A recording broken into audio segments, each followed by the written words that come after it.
আসসালামু আলাইকুম ভিউয়ার্স, আজকের নতুন রেসিপি নিয়ে এলাম আপনাদের মাঝে। আজকের রেসিপিটা খুবই সহজ একটি রেসিপি। যারা নতুন রান্না শিখছেন এবং যারা রান্না পারেন কিন্তু তাড়াতাড়ি রান্না ঝটপট করে শেষ করতে চাচ্ছেন তাদের জন্য।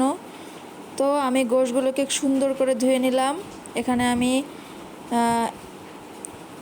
1.5 কেজির মতো গরুর গোশত নিয়েছি। তার মধ্যে দিয়ে দিলাম পেঁয়াজ কুচি এবং শুকনো ঝালগুলো আমি চিড়ে দিয়েছি, কারণ গুঁড়া ঝাল দিয়ে সবসময় রান্না করি, তো আজকে আমি শুকনো ঝাল গোটা ঝালটাই চিড়ে দিয়েছি। এর মধ্যে দিয়ে দিচ্ছি একে একে আদা বাটা দিয়ে দিচ্ছি এর ভিতরে এখন জিরা এবং রসুনের পেস্ট। জিরা এবং রসুনটিকে আমি একসাথে করে ব্লেন্ড করে নিয়েছি। এর মধ্যে অ্যাড করে দিচ্ছি, এরপর দিয়ে দিলাম রসুনের পেস্টটা আমার কাছে একটু কম হয়ে গিয়েছিল, কারণ আমি জিরার সাথে পেস্টই করেছি, ওটাতে একটু রসুন কম ছিল। এরপরে দিয়ে দিলাম গোটা গরম মশলার সাথে আছে এলাচ, দারচিনি, গোলমরিচ এবং তেজপাতা। এর সাথে দিয়ে দেবো স্বাদ মতো লবণ। প্লিজ সবাই দয়া করে আমার এই ইউটিউব চ্যানেলটিকে সাবস্ক্রাইব করে আমার পাশে থাকবেন এবং আমাকে লাইক কমেন্ট করে আমাকে শেয়ার করে দিবেন। অবশ্যই আমার পাশে থাকবেন, তাহলে আমি অনেক খুশি হব। আর এর মধ্যে দিয়ে দেব আমি হলুদের গুঁড়ার পরে এখন লাস্টে আমি দিয়ে দেব এখানে আমাদের রেগুলার ইউজের যে তেল, সয়াবিন তেলটা আমি দিয়ে দিচ্ছি। তেল দেওয়ার পরে গোস্তগুলোর সাথে মশলাগুলো খুব সুন্দর করে মাখিয়ে নেব। মাখিয়ে কিন্তু আমি রাখবো না, গোস্তগুলোকে খুব সুন্দর করে মাখিয়ে নিতে হবে, যেন প্রতিটা গোস্তের সাথে মশলাগুলো খুব সুন্দর করে মিশে যায়। এবং এরপরই চুলায় যখন এটাকে জাল দিব বা রান্না শুরু করব, তখন এর টেস্টটা আস্তে আস্তে বের হবে। আপনারা অবশ্যই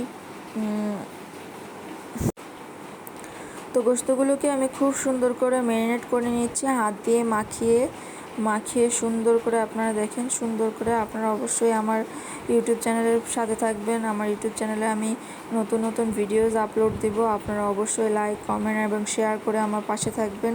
সুন্দর কমেন্টের মাধ্যমেই আমি সামনে এগিয়ে যেতে পারবো। আমার কথায় অনেক ভুল হচ্ছে, আশা করি আপনারা ক্ষমা দৃষ্টিতে দেখবেন।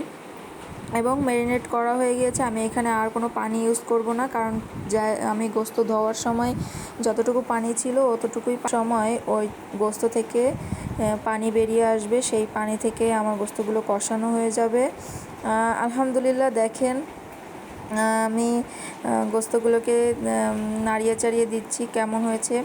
এখনও কিন্তু কালার আসে নাই, এখনও কষানোই হয় নাই, কেবল গোস্ত থেকে পানি ছাড়ছে, আস্তে আস্তে করে কালার আসবে।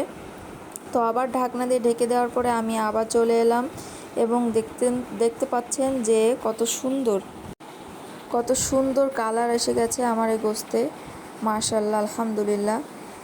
এই যে গোস্তের পাশ থেকে তেল ফুটে উঠতেছে, এটার মানে হলো গোস্ত কষানো খুব সুন্দর করে হচ্ছে। এখন কিন্তু বারবার নেড়ে চেড়ে দিতে হবে, কারণ এখনই তলা লেগে যাওয়ার সময়।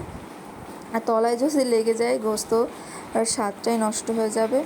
তো এখন আমি আবার ঢাকা দিয়ে আবার কিছুক্ষণ রাখবো। তারপরে আমি এখানে দিয়ে দেব কিছু গুঁড়া করা গরম মশলা। এখানে গুঁড়া করা গরম মশলা আছে, জিরা গুঁড়া করা আছে, ধনিয়া গুঁড়া করা আছে।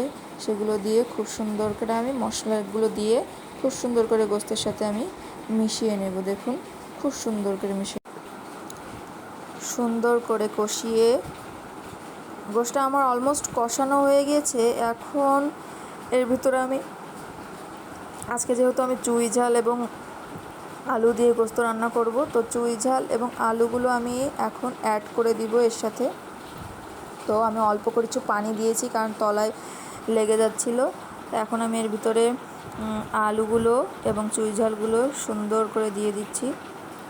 চুই ঝালগুলো অবশ্যই ধুয়ে পরিষ্কার করে নিয়েছি এবং এর ভিতরে আমি অ্যাড করে দিচ্ছি চুই ঝাল এবং আলু। এবার খুব সুন্দর করে চুই ঝাল আলুর সাথে মিশিয়ে গোস্তগুলোকে সুন্দর করে নেড়ে চেড়ে এরপরে এর ভিতরে ঝোলের পানি অ্যাড করে দিব। তো ঝোলের পানি এখনই ঝোলের পানি অ্যাড করে দিব।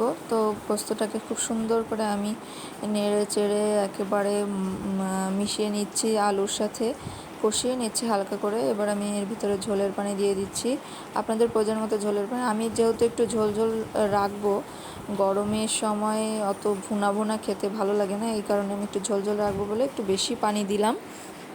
তো আপনারা আপনাদের প্রয়োজন মতো পানি দিয়ে দেবেন। এবার আমি এই রান্নাটাকে ঢাকা দিয়ে ঢেকে দিব এবং আমার পানি ঝোল যতটুকু আমার প্রয়োজন ততটুকু না হওয়া অবধি আমি রান্না করতে থাকবো। তো আজকের এই রেসিপিটা দেখে আপনারা অবশ্যই জানাবেন কমেন্ট করে যা কেমন হয়েছে। এরপরে দেখুন আমার রান্না শেষ। আমি উপরে কিছু গুঁড়া করা জিরা ছিটিয়ে দিয়েছি, কিন্তু ওটা আমার ভিডিওতে আসেনি। এই দেখুন আমার এই যে গোস্ত রান্না, সাথে ভাত, সালাদ, লেবু, কাঁচামরিচ এবং পাশেই ডাল, আমডালের রেসিপিটা আমি অবশ্যই আপনাদের দিয়ে দিব। আপনারা দেখবেন কেমন হয়েছে। দেখুন কত সুন্দর কালার এসেছে। অবশ্যই আমাকে কমেন্ট করে জানাবেন আমার কেমন রান্না হয়েছে। আসসালামু আলাইকুম। আবার দেখা হবে আমার অন্য ভিডিওতে। আসসালামু আলাইকুম।